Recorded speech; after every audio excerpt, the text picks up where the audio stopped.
Welcome to Awake Women. I'm Sally Poinsett-Nash. I'm Alexandra Wenman. And I'm Lorraine Flaherty. And today we're going to be talking about manifesting. Now, I have been manifesting since I can remember, but I've also been manifesting bad and health problems and negativity as I've gone through different phases of my life. And these days I'm manifesting good and things that serve me. So I'd be interested to know from both of you when you started to realise you were manifesting and whether you manifested something negative also. Oh gosh, when did I start manifesting? Well, when I realised I was manifesting, it's probably in my 20s, I suppose, and just playing around with, you know, everyone knows about the book The Secret, and we were talking about Louise Hay's You Can Heal Your Life. Those were probably the two that started me off on the old manifesting journey. And I was doing a lot of this, make sure your language is always positive, don't say anything in the negative, watch your thoughts, and almost becoming a bit of a positive speech junkie to the point where it's like if I said anything negative, cancel, cancel, cancel, cancel. And but I reached a point, you know, and it's fun, you know, kind of trying it on for size. But then I sort of reached a point a couple of years ago where all my old manifesting tricks stopped working. And what I found is that when you're going through a major sort of shift or awakening, sometimes it stops working and you're just meant to relax into the flow. One thing I've noticed is that you can manifest up to a point. But if it's not in alignment with what your higher self wants, it's just not going to work. Sometimes those doors will just shut in your face. So I found that, you know, little bits of manifestation for ages were working. But then there'd be these major shifts where suddenly it's almost like I knew what I needed to ask for, but it wasn't conscious yet. And then it would come in like an idea, or it would come in like oh, that's what I need to be doing. And then I'd have like a light bulb moment, and that's when I would go, okay, universe. Like when I got my job at the magazine that I used to work for, I remember sitting there thinking, I need to be on a magazine like Spirit and Destiny. I go, that's what I need to be doing. Okay, universe, please bring me that. And then when I walked into work a couple of weeks later, on the notice board at work was job of the week, deputy editor, prediction, and I knew it was my job. And it would just it was a feeling, it was an alignment.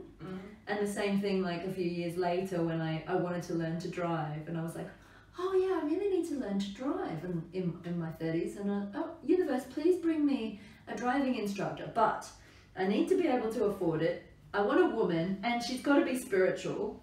And literally, I'm not kidding, an hour later, the phone rang, and I was teaching angelic Reiki at the time, and this woman phoned me to ask about angelic Reiki. And then I said, oh, what do you do for a living? And she was, oh, I'm a driving instructor. So we could do this, we organised this whole swap. So sometimes when it is in alignment with your higher self and you're kind of switched on enough, it can just kind of drop in. It's quite amazing. And that's sort of how I operate now. I do consciously want things for me, but I tend to do stuff a little bit more in sitting in trust. Yes, I would like this, but only if it's for my highest good, only if it's in service. And if it's meant for me, then I'm not attached to it. I think we do this thing as humans where we get attached to the things we think we want, but sometimes it's not what is right for us. So it'll only work if it's right for you. So what about you, Lorraine? So over the years I've had lots of different adventures with the idea of manifestation. Some of it has happened not accidentally, but without conscious intention, and some of it has been very deliberate. I remember one particular moment when I became very aware of the power of intention or where you're focusing, when I had a screensaver on my phone, and it was an image of a beautiful beach, and it was a tropical beach somewhere, and there was a palm tree hanging off into the ocean and beautiful blue sky and this white sandy beach. And I ended up, and again, completely random, I never really thought about Fiji as a destination, but ended up at a rugby match, as you do. And the Fijians, who the fans that were there, were drumming and chanting and singing, and their energy was so infectious and it was so amazing. And I completely fell in love with them and the whole energy of their thing, and they won the tournament, and Fiji just came into my mind. A few months later, I get an opportunity to go to Australia, and while I was there, it seemed really rude because the person I'd gone to meet out there was, had some time off, and realised it was actually very cheap to get to Fiji. So the next thing, I book a trip, I land on this beautiful island in Fiji, and I was wandering around the island taking photographs, and I came back at the end of the day, and as you scroll through, and I'm looking on my phone at the pictures that I've taken, and all of a sudden I scrolled through, and when I looked, I thought, oh, how's that happened? That's my screensaver. How's it ended up in my photographs? And I looked again, and I realised that it wasn't my screensaver. This was a photograph I'd just taken from the view of the little hut that I'm, living in on the beach. And I then had to open up my screensaver and look at the two. And if I tell you that everything on that picture was identical, from the angle of the tree, from the leaves, from the light of the sun, and I was showing people these two pictures and saying, can you just do me a favour so I know I'm not going mad? But can anybody explain how, that to that can happen? And they're like, well, it's the same picture. And I said, well, that picture has been on my phone for the last year. That's what I look at every day. And I realised at that moment in time that I had literally sent that message to the universe, and that I had made that happen. Other times when there have been things that I've wanted to create, sometimes I've even tested the manifestation thing by almost making impossible demands, or just things that weren't going to be commonplace. And so I remember saying to the universe, okay, you know what I want? In my Dorothy moments, I want red sparkly shoes. That's what I want. That's what I want to manifest. I want to manifest my own pair of proper but glamorous, not the clunky Dorothy, but nice red sparkly shoes.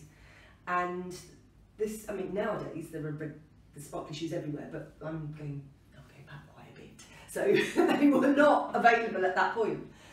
And a really good friend of mine broke up with his girlfriend, and he was very upset about it. So, me and a friend made sure that we looked after him, we took care of him, we sorted him out, and just gave him some quality time to ease his way out of the upset.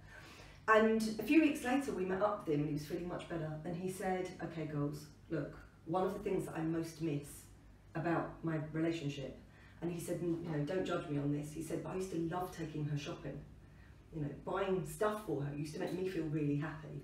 And he said, I want to say thank you to you too, because you've really saved my life. And he said, it would be really wonderful if I could I'd love to buy you some shoes.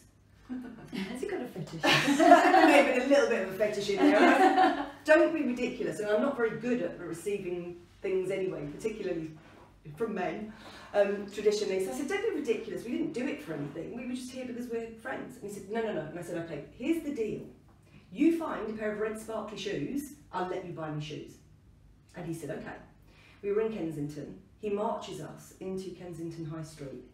We walked straight into Kurt Geiger, which is a shop that I wouldn't have even, it wouldn't even enter my radar because I just don't do high-end shoes like that. We walked straight into the shop, and there on the top of the rows of shoes is this pair of 3.5-inch red glitter shoes with a little bow at the front. And he said, look, there's your shoes. And I went, no, this cannot be happening. It's not possible. It's not possible. And he said, you agreed. You said if we found the red sparkly shoes. So the girl comes in and she fits them on my feet. And I was absolutely flabbergasted. And so he says, right, off he goes, and he goes up to the front desk. And I think he paid more for those shoes than I've probably paid for all of the shoes I've ever owned, actually. And so even when he handed me the box, I just didn't know what to do with myself. I obviously said thank you. Say thank you, take the shoes. I said thank you, and I took the shoes. And he was very, very happy. And those shoes are, for me, a kind of marker of be very careful what you ask for. Yes, because tell us, how many pairs of red sparkly shoes do you have now? Well, I might have a couple, but that, I do have.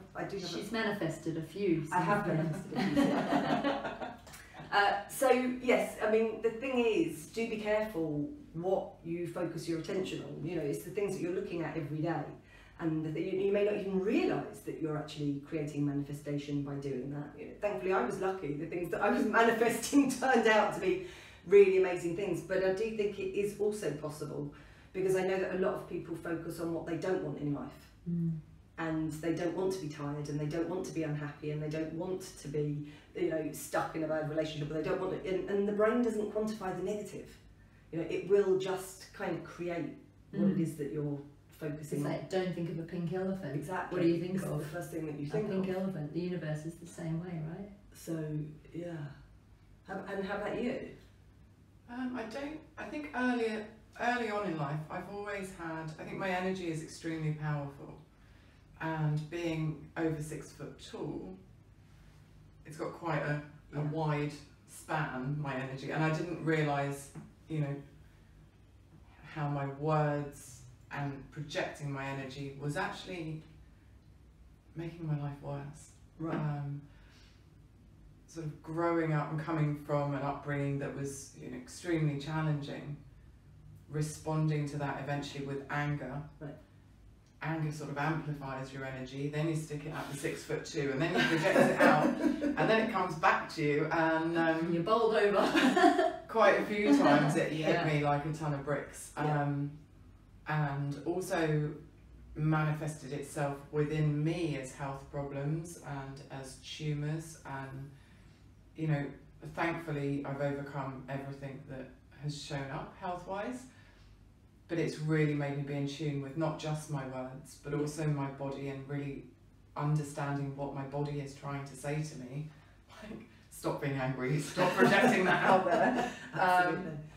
And even stuff, you know, I think I wanted to go to university, and I was blocked from doing that. So I wanted to find an alternative, and there were a few options available, and I ended up choosing the one to go to the United States and go live in California and marry a Marine, and I was 18 years old. Suits your sunny disposition, darling.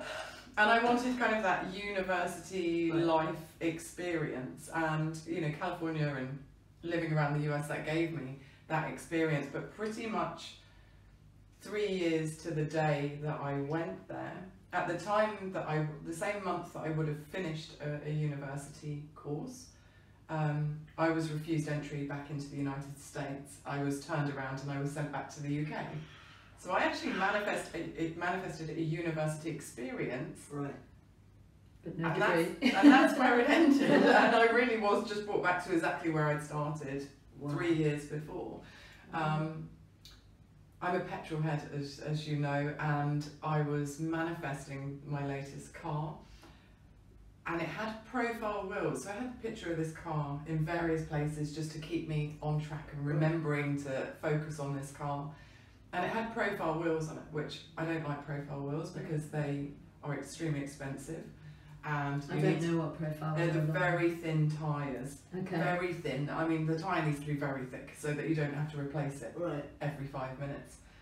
And again, when we bought the car, and I looked back at the photo of my husband standing next to the car, then I looked at the picture of the car that I had up round the house. It's like it's the same car, and it's got the profile tyres, and I don't want profile tyres.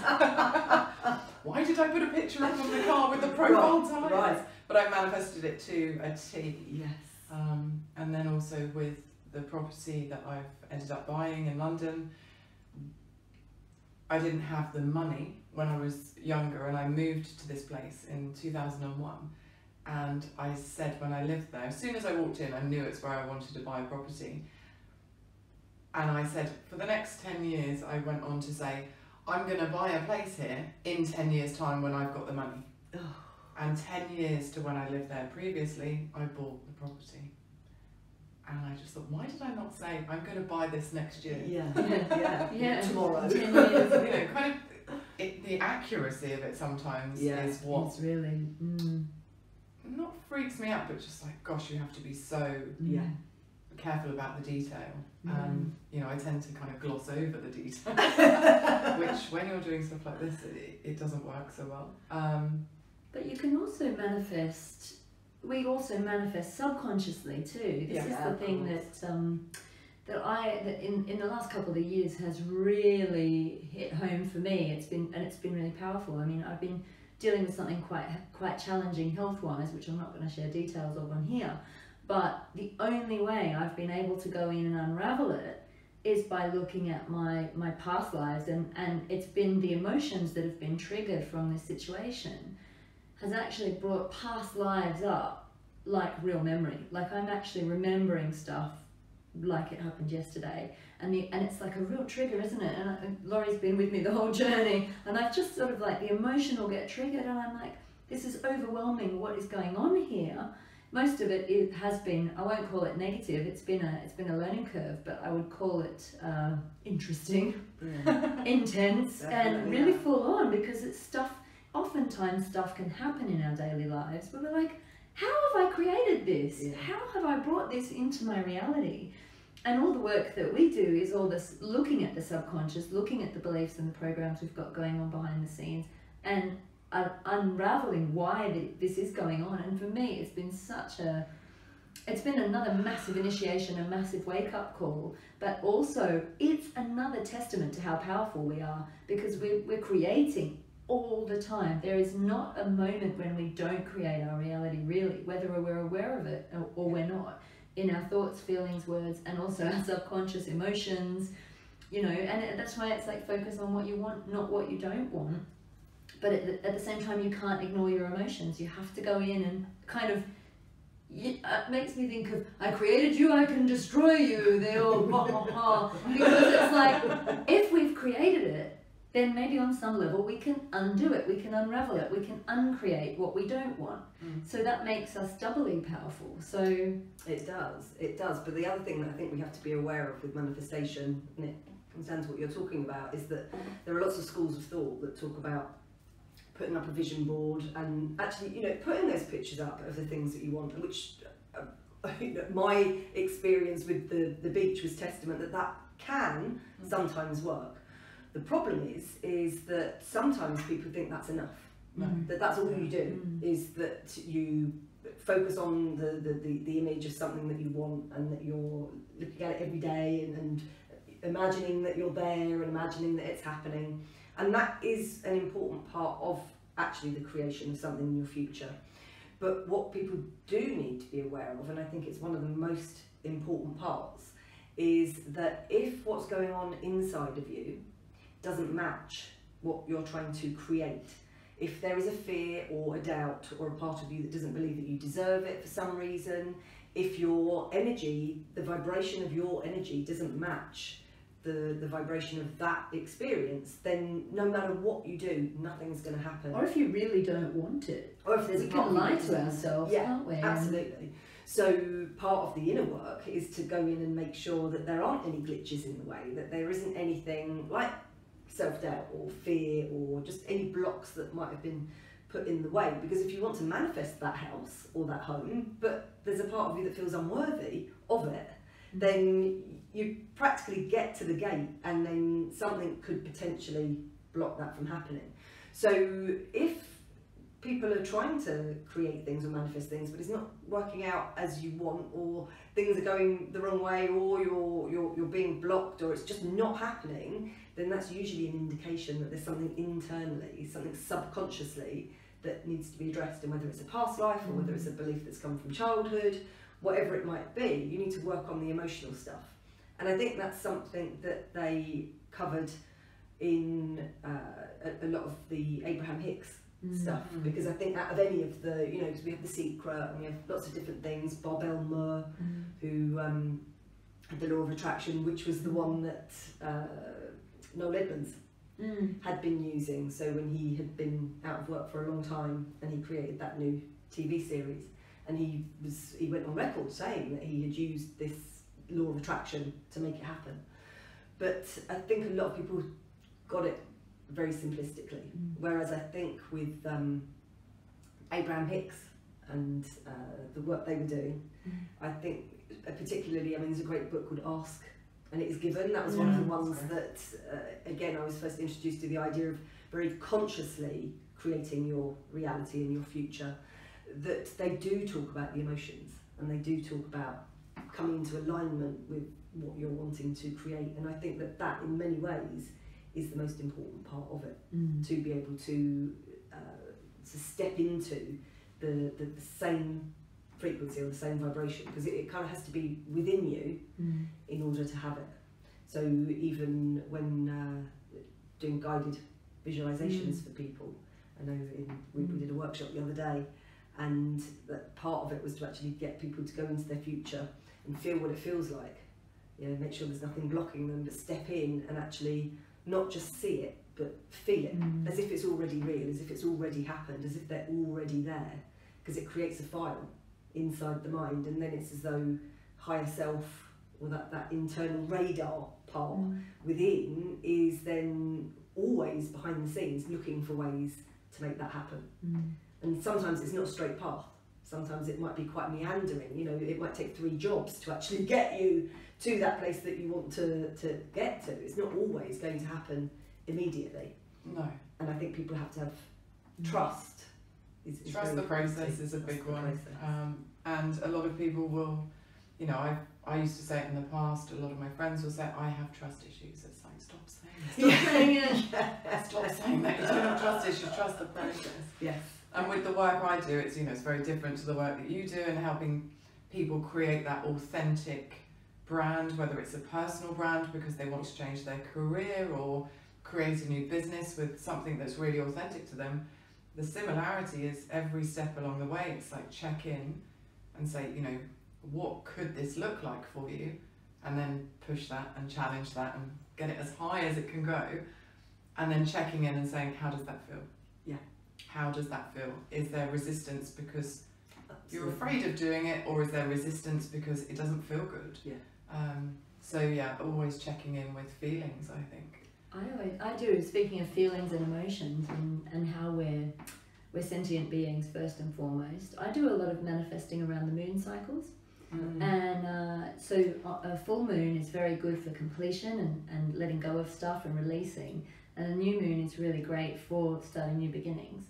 And when we talk about career and sort of, you know, the stepping stones in our career path and getting to where we need to go, I do an exercise with a lot of my clients who are trying to decide what steps to take next in their career, where I get them to take a piece of paper, draw a line down the middle, and on the left, put down everything that you are passionate about, all the things you love doing, like your hobbies, the things that you would do if you didn't need the money, you know, all those things that make you happy.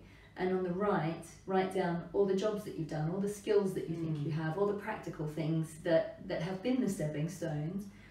And then I kind of go, you can have a look and you can see where it matches up, because you might have things that sit in both columns, and you can already start to see, oh yeah, look, that would be a good idea, because it starts to trigger your mind.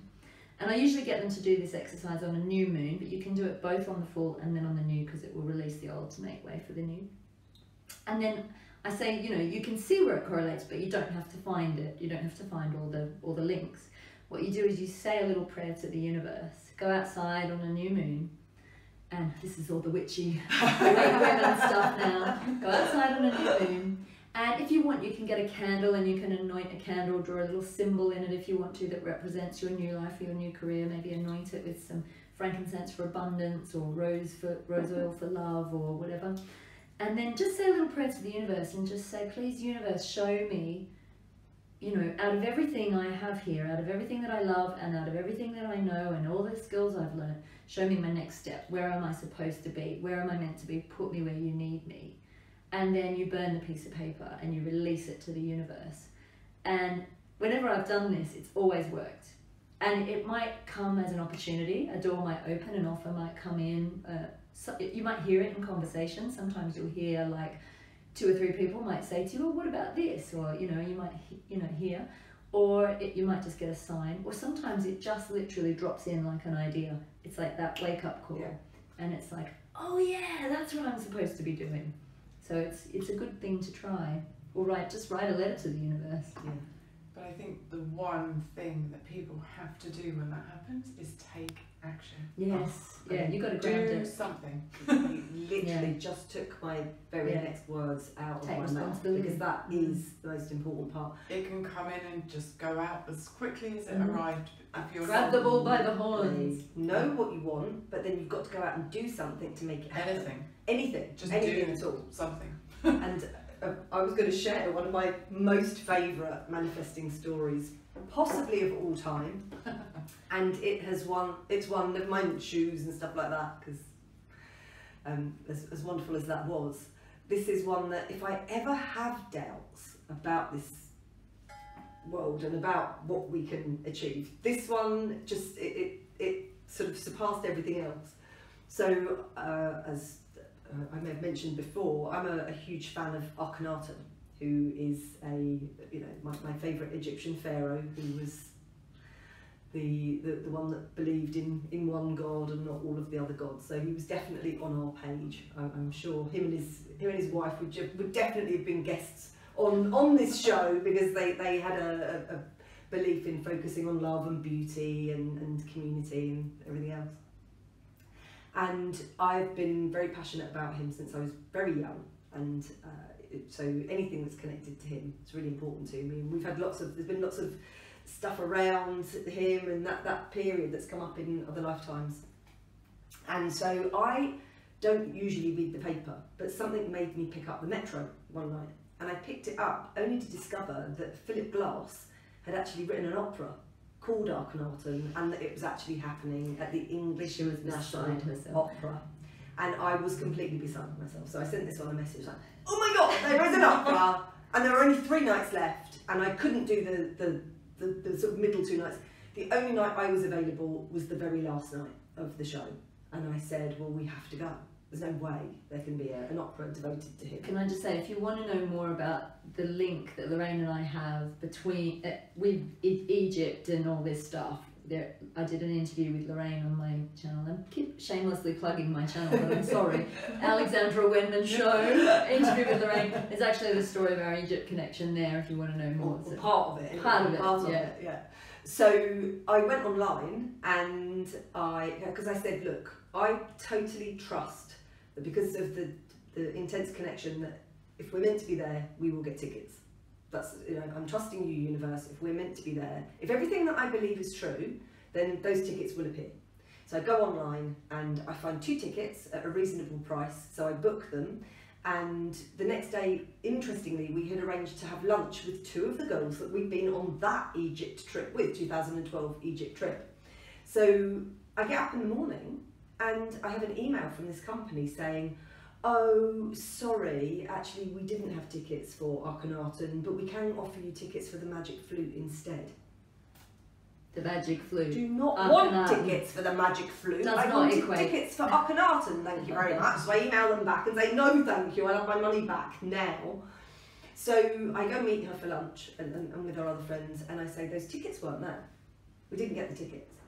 And I said, well, I trust the universe. So, and at exactly the same time, both of us went, we'll just go, and the tickets will be there.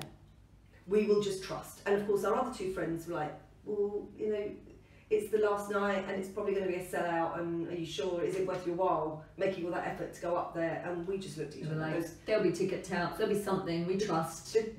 I trust in every fibre of my being. But it was a little test to the universe, because like, if I don't get in, maybe these things I've been believing aren't true. So that's your test, universe. You get me in there, otherwise I'm going to doubt you. I like to really test the universe too much. That much. I should probably stop doing it, actually. And so we went off, we had a lovely day, and then just around the time of the show, we arrived outside. And as we walked up to the theatre, there was this man, there were a lot of people milling around, but there was this one man standing just in by the railings, on crutches, and he had 2 tickets in his hands. And something made me just walk up to him and say, are you wanting to sell those tickets? And he looked at me and he went, only to the right person. And I said, well, we're here. Those are our tickets, because we ordered them earlier. We knew that tickets would be here. And it was just this absolutely crazy meeting, because it turned out the reason why he couldn't go was his partner was sick. And his partner was Australian. And so he just started raving about the fact that actually it felt so apt for an Australian and an English, two women, to go in place of him and his partner, who was a man, so two men were supposed to go.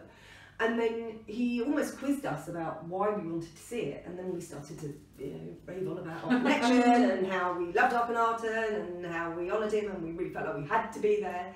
And there were kind of tears in his eyes when he realised. He said, I did not want these tickets to go to somebody that wasn't going to appreciate them. They really needed to go to the right people, and I'm just so happy that you guys are taking them. Oh, and another point to just mention, before I walked away. Well, yeah, but there was another point in that Al had said the figure that she wanted to pay for the tickets, and I had thought, well, it doesn't matter, I'm going to pay whatever, she can just pay that bit and I'll do the rest. And when we asked him how much he wanted, it was the exact figure that she had said. Of course it was. Which was, of course. So, and the voice in her head said, of course. So we give him the money, we hug him, we're all emotional. And as he walks away, he says, oh, by the way, he says, they're in a box. And we look at each other and we go, well, of course they are. What else was going to happen, really? So we go in and we text the girls, guess what? We've got tickets and they're in a box. And the girls we had lunch with, like, yay, we did it. The universe, we trust, we love it. We go in. Not just any box. Not just any box. So we go in and we hand our tickets over, and we actually get funny looks when we hand them. They kind of look us up and down and do this funny kind of, okay. And then the guy says, right, follow me. So we follow him and we follow him and we up and follow him. Where on earth are we going? And we're getting closer and closer to the stage, and I thought, it can't be. It can't possibly be. It can't be. And then he opens the door and there's the picture of Her Majesty. And I thought, we've ended up in the royal box. We even saw her mum's loo in the back. She used the same There's the loo as the dressing Queen. room and all the pictures of all of the patrons and everybody. Amazing. It was just incredible. We just sat dumbfounded, like, Yeah. oh my God. And then, of course, everybody's looking up to see who's in the royal box. And we're like, we did the don't wave. you know who we are, darling? Just to represent. And our office does actually back onto Buckingham Palace. We have to say, we do have a shared postcode with the Queen, so we do have this real connection anyway. But what was worse was the fact that this opera was so beautiful and it was so moving, and because it's the success story at the beginning which all starts to go wrong at the end. I knew what was coming and I knew what was going to happen, and me not being emotional usually, and I'm not a crier, I was howling. I mean, I was literally howling, and I was trying to gag myself with my coat or my scarf, just anything to not be the person in the royal box that was, just being very noisy. But it was the most extraordinary experience. And so now, any time that I'm doubting, or any time that I have any any sense whatsoever that this stuff isn't real, or that I'm not connected to the universe, I just go Arcanot and Royal Box. Yeah.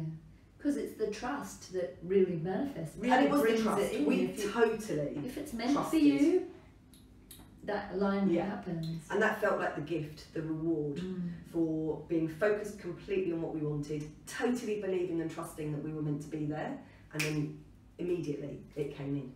Can I just say thank you for sharing that story, because you've just reminded me of something.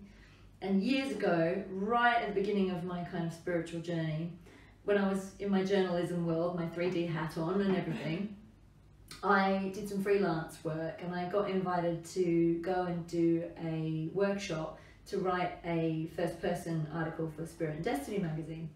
And the workshop was a manifesting workshop. It was a law of attraction workshop. And as part of that workshop, we did lots of different meditations and things like that. But as part of that workshop, we did a vision board. But we created this vision board, and then as part of the vision board thing, she did a timeline. Okay. So she was like, where do you see yourself having all of these things? Okay. Go and walk forward on the timeline. And I actually didn't realise, I can't remember at what point I stepped onto the timeline for each thing. But this is the lesson in trust.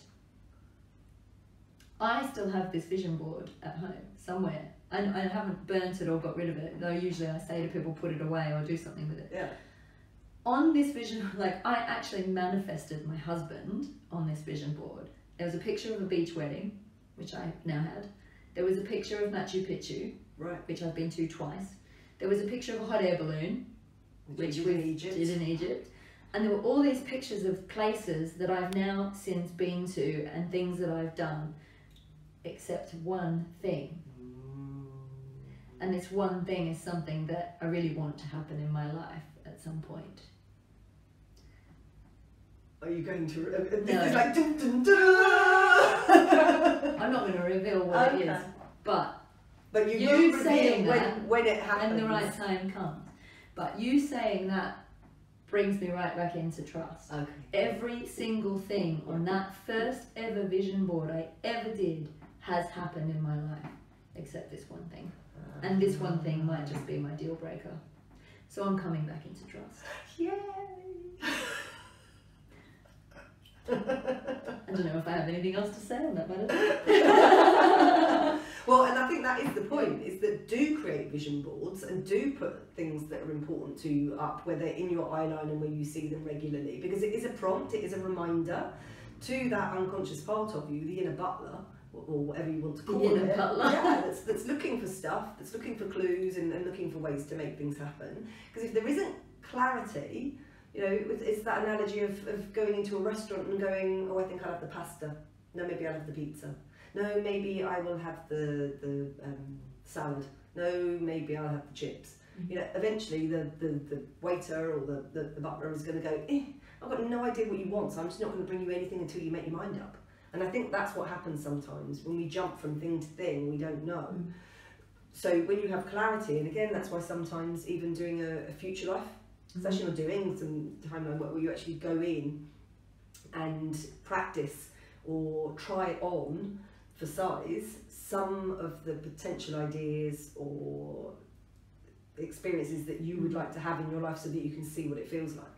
Because I know in the past when I've done future life progression with people that sometimes the thing that they thought was the thing that they really wanted, actually when they get there or they're exploring what it would really be like, because their higher self has an idea of what that potential future is going to be like, it isn't what they thought it was going to be. And so sometimes you're able to narrow down, and once you're completely clear, that laser focus on just that thing without the, oh, is it this, is it that, should I do this, should I do that? When you take action with purpose like that, it does accelerate everything. It does make it happen so much quicker. And come out of your head and come into your heart or into your gut and feel, does what I want actually feel right for me? Go, see if it's in alignment with your feelings, because if your feelings, if there's something off, then that as well will be an indication of, is it the right time first and foremost? Is it actually what's right for me? Sometimes it's a timing thing. Sometimes it's, oh, I thought I really wanted that. But then there's times when you think you want something and then you get it and then you go, actually that wasn't really what I wanted. So it's good to tune into your gut feeling as well. Yeah, I think at the beginning I found it super difficult. I was manifesting and I was powerful, but I didn't have a clue what I was doing. And you and I did the inner child therapy, and I could feel anger like nobody else. That rage, I knew exactly what that felt like. Or if I was in danger, my instinct was spot on. And someone had said to me, I was doing some work on myself, and so I said, well, how does that feel? I don't know. I genuinely don't know. I don't know. I've been so full on for so long. Yeah. I've completely lost touch with how things feel. I didn't even know how to. I felt a bit basic, and I couldn't even put a feeling and a word together. I had no idea. And when you and I cleared a lot of the inner child stuff and put that to bed and wiped the hard drive, the emotional hard drive, not the actual hard drive. The one that's on the laptop. Yeah, and I don't want to manifest that. No, the laptop's fine. Laptop's fine, great. It kind of just cleared out all of this, negative patterns over and over again. And when I cleared that out, it gave me the space to actually say, I'm feeling something. I'm going to sit with that something until I figure out what that feeling is. Is that a good feeling? No, it's not danger, it's not anger, and it's not rage, but what is it? but I think you have to really understand your body and listen to your body, and really, if it's not somewhere you've been before, you know, it's like learning anything. You don't start off being the expert and say, oh, I know exactly what that is. But spending time with your own feelings, I think, is really important. Yeah, yeah, absolutely.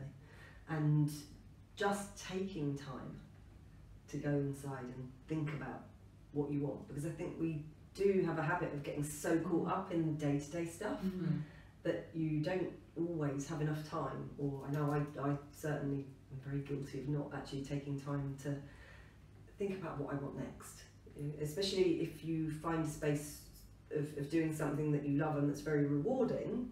You know, you can end up, even that can sometimes end up being a bit like on a treadmill, because it's the same, it's the same again and again. And so in order to evolve and grow, there has to be what's next.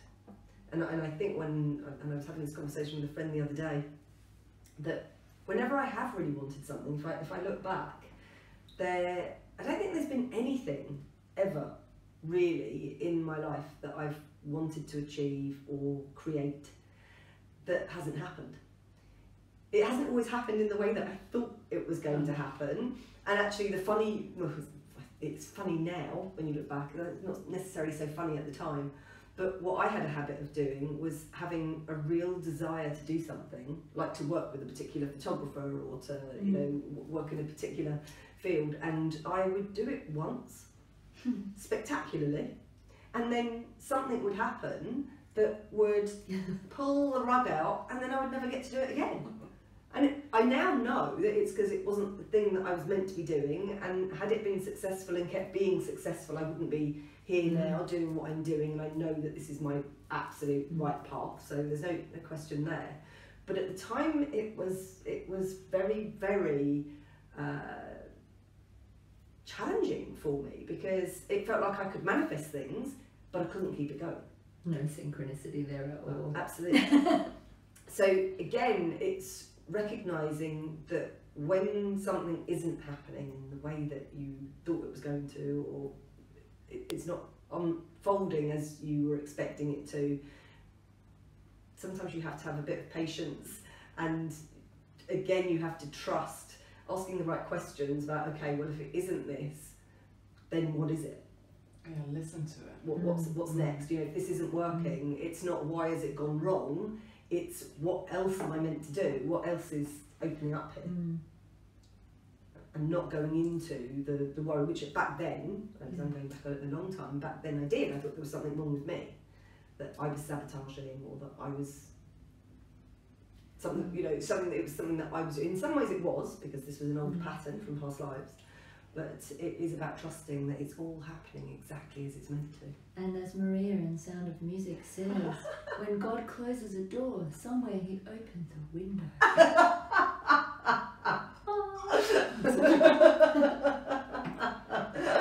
That is the first time I've heard the Sound of Music. And I like that, because I like the fact that windows are higher than doors. And when you visualise a window, the light's coming in. So, you know, if a door shuts, don't panic. If you miss an opportunity and it's obviously not meant for you sometimes. Yeah. And my favourite thing that my mother says, which she says regularly, is that what's for you won't pass you by. Who or what is for you won't pass you by. And I think that's true too. I think it might circle around, and then you might have to go on a bit of a journey until you come back round to it again. But I do think that eventually we will end up where it is that we're supposed to be. Eventually. Let go and let flow. Yeah. And manifest at the same time. And take action. I have my vision board as, it's kind of more a feeling rather than a vision. It's visual, but it's about what makes me feel good. I have that in my wardrobe door inside, because I get dressed every day, so therefore I open my wardrobe. Well, that's a good thing. Every day. It's been the occasional day where I haven't opened it. But as I open it, the window shines onto that door. Oh, nice. So it's just that, oh, that feels good. And anything that doesn't feel good just comes off the door. Yeah. And straight in the bin. Excellent. Something else goes up. Yeah. But just staying focused and then taking action. That is, and even if it's just the smallest step, that commitment. I don't know, I haven't memorised the quote, but there is that action. I think it was the guy, what was his name? The guy that, was it Randolph, whatever his name was? Waldo Emerson. No? No, the one Or that someone was I think he was the guy that walked to the South Pole. Oh, That, you know, when you make a commitment to something, Fines. Ranulph Fiennes. was it Ranulph Fiennes? Yeah. You know, when you make the commitment, then actually things then start to unfold. And you find the quote and put it at the end because I'm garbling and that's not very clear. But it's always one that stands out for me as being very true. You know, when you make an absolute decision that something is going to happen, and you go into it with absolute trust, and all parts of you are aligned to it, then that commitment is the thing that brings it to Aim you. your bow. Yes. on that note. On that note, amazing. So go off and manifest. Yes. And trust. Manifest wisely. Wisely. Make sure it feels right. And follow your dreams. And thank you for watching Awake Women. Thank you for watching. Thank you. Thank you.